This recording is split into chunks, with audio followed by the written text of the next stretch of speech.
So hey hi everyone, শুভ কোজাগরি লক্ষ্মী পুজো সবাইকে।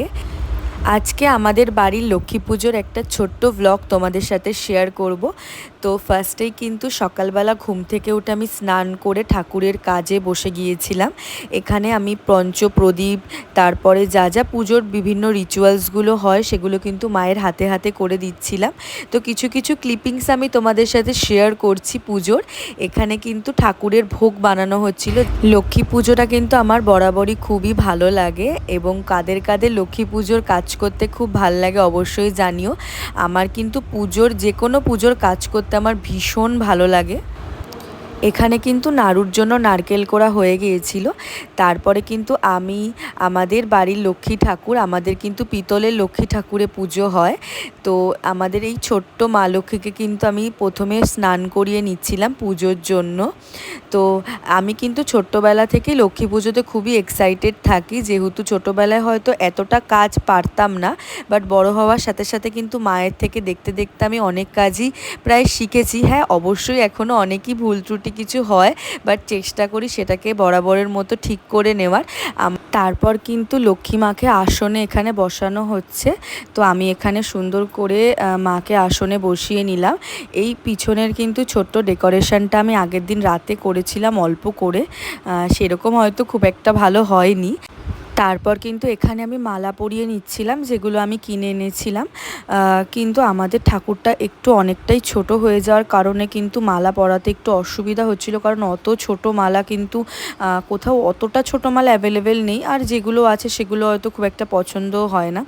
যাই হোক, কোনো মতে আমি মালাটা সুন্দর করে পরিয়ে নিলাম। তারপরে আমাদের যেই নিয়ম আছে, সবার বাড়িতেই অবশ্যই আছে, 5 কদম দিয়ে আর একটা শোলার মালা পরিয়ে নিলাম ঠাকুরকে। এখানে একটু ঠাকুরের মুখটা আমি সাইড করে দিয়েছিলাম যাতে মুখটা দেখা যায়, কারণ দেখা যাচ্ছিল না। তারপর কিন্তু আমাদের নিয়ম আছে যে আমরা পিতলের হাঁড়ি ভর্তি করে কিন্তু খই ঠাকুরের সিংহাসনের পাশে রাখি। এটা আমাদের মেইন ঠাকুরের প্রসাদ বা ভোগ বলতে পারো। তারপরে এখানে আমি নৌকা সাজিয়ে নিচ্ছিলাম। এটা কিন্তু একটু ডিফিকাল্ট, কারণ হচ্ছে গিয়ে নৌকার মধ্যে এরকম ছোটো ছোট্টো ইয়েতে পঞ্চশস্য রাখা হয়। তারপরে বাকি যা যা নৈবেদ্য সাজানো, তাছাড়া আরও কিছু কিছু যেগুলো মা আমাকে বলে দিচ্ছিলো এবং আমি পরপর কিন্তু সাজিয়ে দিচ্ছিলাম, সেগুলো করে নিলাম কাজগুলো। আসলে কিন্তু টুকিটাকি কাজ নিয়ে অনেক রকমই প্রায় নিয়ম আমাদের আছে। তারপর এখানে ঠাকুরের ঘরটা আমি স্বস্তিক চিহ্নটা এঁকে নিচ্ছিলাম। এটা ছোটোবেলায় আমি খুব একটা ভালো পারতাম না, কিন্তু এখন একটু মোটামুটি পারি। তারপরে তোমাদের দেখিয়ে দিলাম আলপনাটা। এটা আমি রাতে কিন্তু আগে একটা নর্মাল স্কেচ বা ড্রয়িং করে নিয়েছিলাম, তারপরে সকালবেলা এর ওপর থেকেই আমি খড়িমাটি দিয়ে আলপনাটা ড্র করছিলাম। আসলে তুলিটা এখানে আমার চুজ করাটা একটু ভুল হয়ে গেছিলো বলে একটু বেশি মোটা মোটা হয়ে যাচ্ছিলো। যাই হোক, যেরকম পেরেছি নিজের মন মতো করে দেওয়ার চেষ্টা করেছি। এখানে আমি টোটাল ডেকোরেশনটা তোমাদের সাথে শেয়ার করছি। তো দেখো কেমন লাগছে আমার আলপনাটা আর টোটাল ডেকোরেশনটা, কিন্তু অবশ্যই তোমরা জানিও। আমি মন মতো করে নিজের মতো করে যেটুকু পেরেছি করার চেষ্টা করেছি। নেক্সট টাইম চেষ্টা করবো আরেকটু বেটার করার, সেটা অবশ্যই নেক্সট টাইম হবে। তো এখানে কিন্তু ঠাকুরমশাই চলে এসেছে, তো আমাদের পুজোটাও স্টার্ট হয়ে গেছে। মিডিলে আমি আর যা যা বাকি জিনিস ছিল সেগুলোকে অ্যারেঞ্জ করে দিয়েছিলাম। তো পুজো স্টার্ট হওয়ার পরে কিন্তু মনটা খুবই ভালো লাগছিল, কারণ যে কোনো পুজোই আমার দেখতে বা পুজোয় উপস্থিত থাকতে খুবই ভালো লাগে। এখানে ধুনুচি দিয়ে ঠাকুরকে আরতি করছিলেন ঠাকুরমশাই। লক্ষ্মী পুজোয় কিন্তু একটা বড় চাপ ঠাকুরমশাই পাওয়াটা, কিন্তু আমাদের একদম ঠাকুরমশাই কিন্তু টাইমের আগেই চলে এসেছিলো, তা আমরাও আর লেট করিনি।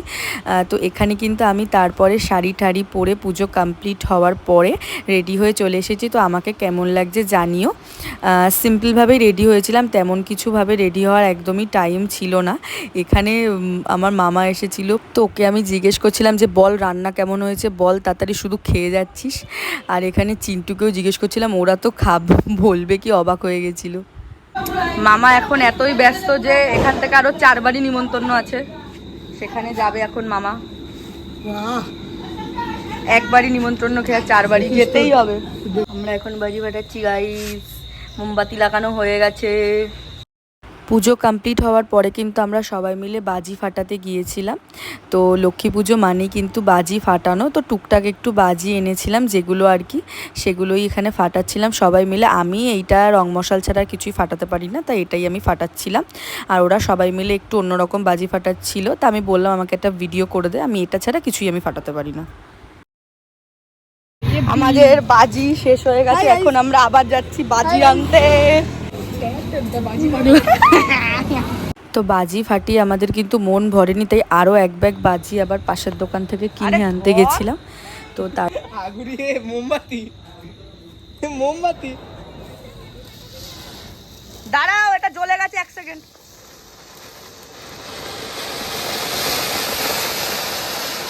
রাতে কিন্তু ডিনারে ছিল ফ্রাইড রাইস আর আলুর দম, তো এটা খেয়ে আজকের দিনটা কাটালাম। আমার এই ছোট্ট ভিডিওটা তোমাদের কেমন লাগলো অবশ্যই কিন্তু জানিও।